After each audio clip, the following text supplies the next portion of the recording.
and you just go through each ballot entry.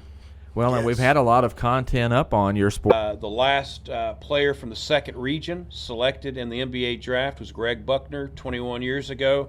Yes. So we rolled him out in our legends that we do from time to time. He was back at University Heights during the basketball season, so we talked with him about his time in the NBA, what he's up to now, and some of the memories he has at UHA, especially winning the state championship in 1992. He went on to Clemson, had was an all ACC player. He's in the Clemson Hall of Fame. Yeah. Was drafted by the Dallas Mavericks in the second round of the NBA draft. Had a good 10-year run in the NBA. Has been an assistant coach with the Rockets and is now an assistant coach with the Grizzlies. Has been for the last 3 years.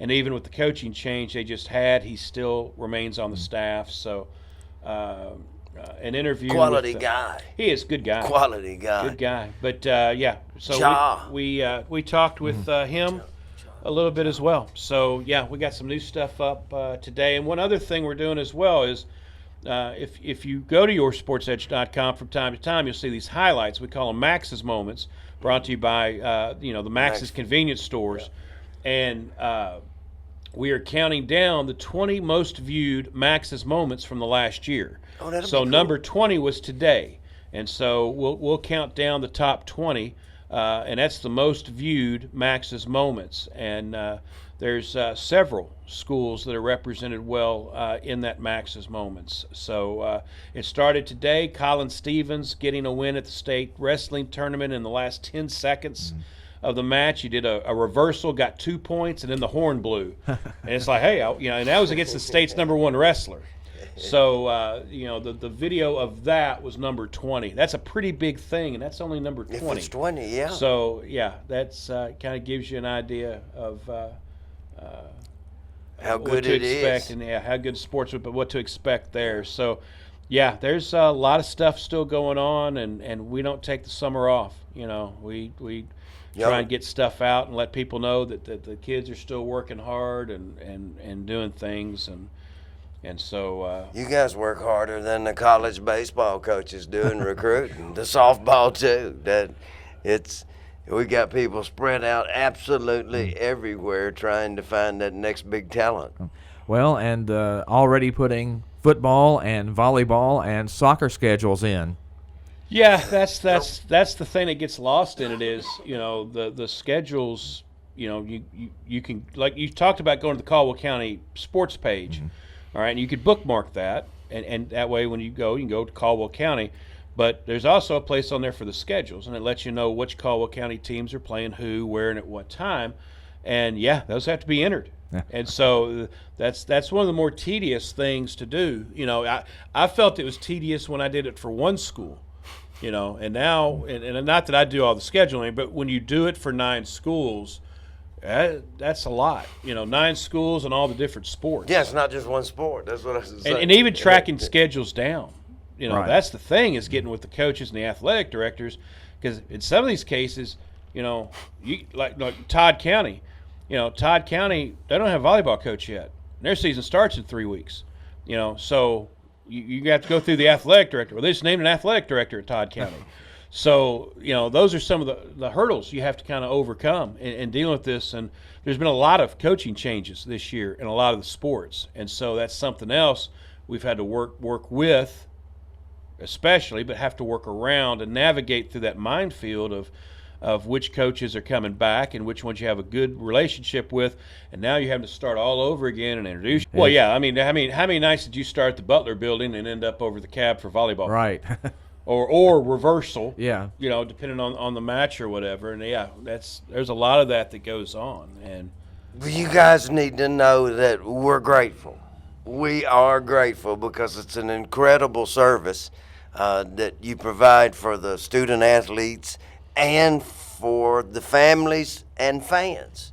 The whole community can benefit. I mean, you ought to go there at least once a day and get a quick read. Yeah, it's yoursportsedge.com. Just to check it out. And like I said, there's always new content being put up. And one thing that I keep getting asked, and Scott, maybe you can help me out here, but I will be at Caldwell County football games this Yes. fall. Yes. So, a lot of people are concerned about that streak, even though I'm still in second place. The Phelpses are still ahead of me, but Right. and I don't even know where the streaks are at right now. I'd have to go back and add it up. But no, rest assured that the streak, if the streak continue. discontinues, it'll be because of you. It will not be that anything. It's not going to stop. No, that without a doubt, you'll be there for that. We talked about that not long ago about your streak at Caldwell County and Jeff Sisk's streak at Hopkinsville, not missing a game. Where does your streak? Do you have one going over at Trigg, I'm guessing? I have not missed a Trigg County. The last Trigg County football game that I was not at. Now, there's kind of an asterisk there because in 1995, I became a police officer, graduated the academy, and had to work night shift. So I was at the games, home games, in 95, but I wasn't covering them. I wasn't on the radio, wasn't for the newspaper. And then in 96, took the part-time job back at the newspaper and have been covering nonstop since. So I've not missed a Trigg County home football game since 1989 in the state semifinals. They hosted Paris and beat them, went to the state championship the next week at Old Cardinal Stadium, lost to Pikeville. And that was the last home game I've missed. The last game I missed was 96. And that was, you probably remember, in 96, that was the week that it started raining on Thursday and did not stop till the following Tuesday. Mm-hmm. So of all the games for me to miss, Trigg went to Murray to Ty Holland Stadium. It always rains. And it was in a driving rainstorm. There were 33 fumbles in the game. Oh, wow. And the only score of the game, Kelvin Grubbs ran it in from 40-something yards, and he hydroplaned, I think, the last 20. But I had to go to a wedding in town, and so that was the last. So the streak is over 200 home games, but 1996 for Trigg. People ask me about it. I'm like, God will decide when that streak ends. Right. I mean, that's Yep. It's not going to be me or anybody else. It's just when he decides that it needs to end, it will end. Do want to get to the NBA draft tonight. We're about out of time, but want to talk about that. David, you're Mr. Murray State. Where's Ja going to go? I think he's number 2. I really think that he's the number 1 kid. I don't think there's any doubt about it. As far as contributions to his team, but there's the flair and the flash of Zion. So we're expecting Ja to go to Memphis, and that's what we want. I mean, that's what I'm hearing. What are you hearing? Well, No.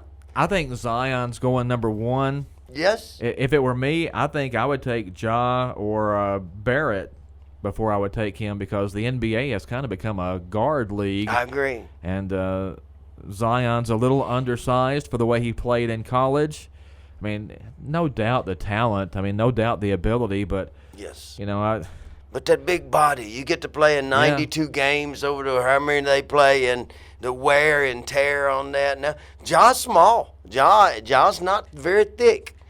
So it would take a tear on. It would be torturous on anyone, but he's the number 2 pick. The kid's going to get paid. He's already got his shoe contract. And listen, he's a better kid than he is a basketball player. That's the part that you have to love. He remembers where he came from. He's grateful for every opportunity that he's had, and it's a great thing to watch. I think, obviously, with the Grizzlies trading Mike Conley, I mean, that's the franchise's all-time leading scorer.